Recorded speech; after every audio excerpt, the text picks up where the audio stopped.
Purulences is the eighth full-length album from Rennes, France-based industrial sludge and death metal band Fange. And this is an interesting one because it's hard to necessarily communicate exactly what they are now versus what they were when they began, because it's quite an evolution that takes place fairly quickly over the period of 8 releases plus a bunch of EPs and whatnot.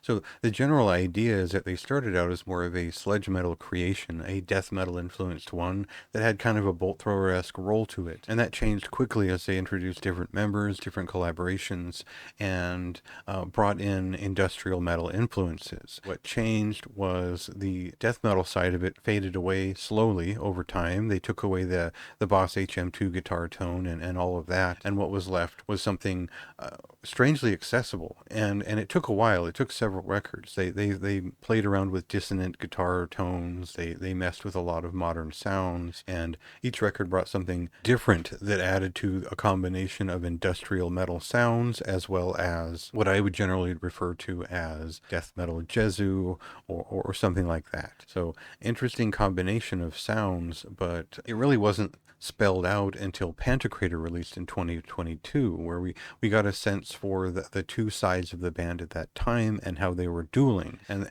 they were essentially combined later on under Privation, a record that I reviewed. I did a video review and everything. You can go see what I thought about that record. I liked it quite a bit, but I wasn't sure what to make of an underground kind of sludge metal band with industrial influences being like so highly competent in terms of their producing catchy or memorable songs and this huge sound, that it was kind of a rift that I felt between this music that probably should be aiming for more mainstream ideals but is presented from an underground state.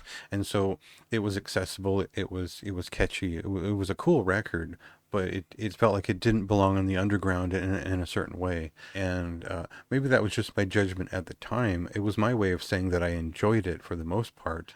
And the way that they explored something more squarely industrial and post-metal on Perdition the following year in 2024 cemented that this was a band that were moving in that direction, that they were probably going to become more accessible over time. And so what's different with this record and what we'll hear in the clip is that they've kind of balanced back in the aggression of their sound. They've tried to move a little bit more of the death metal atmosphere and feeling into what they're doing to kind of balance out the machine and not go full alt metal in the process. So we'll listen to a clip here and then I'll talk more about what I enjoyed about this record.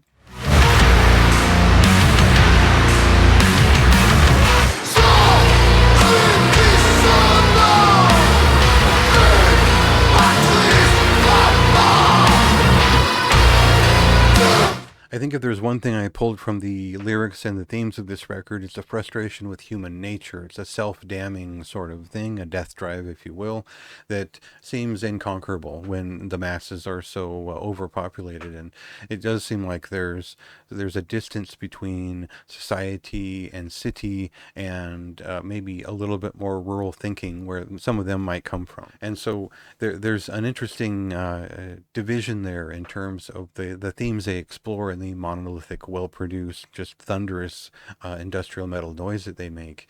And I think that there's a lot of great detail in this record that trounces a lot of what they've done in the past. I think that they did their last 2 records were up to this standard, but the songwriting wasn't quite as locked in as this one in terms of just quick and heavy songs that stick in mind. And I think instead of going in a more accessible direction, they've just gone into writing quickly effective pieces that get to that point. And then they find their indulgences here and there with the accoutrement and the building of the atmosphere and the engineering of the sound, which is, again, it's just enormous. It's a real different standard for just this level of sound. And it's something that I think a lot of bands should aspire to in this type of music, because it sets something that's far above the sort of messy, home-brewed industrial sounds that a lot of groups are going for these days for the sake of a throwback. This sounds fully modern and just enormous in its sound and just aggressive and extreme enough to feel like an underground band